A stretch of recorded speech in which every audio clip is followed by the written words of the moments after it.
పద్ధతిగా పాటిస్తే ఏమవుతుంది? కాలాన్ని నీవు దాటగలుగుతావు.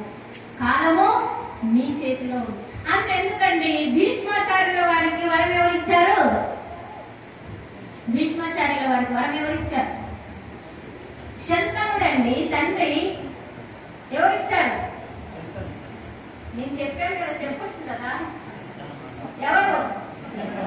శంతను మహారాజు పుత్రుడికి వరం ఇచ్చాడు. ఎప్పుడు?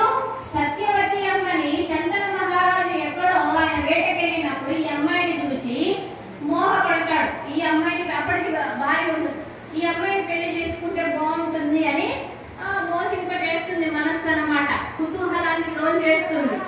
వెంటనే ఇంటికి వస్తాడు. రోజు రోజుకి ఆ కుతూహలం పెరిగిపోతుంది. ఎవరిని? సత్యవతిని చూసి.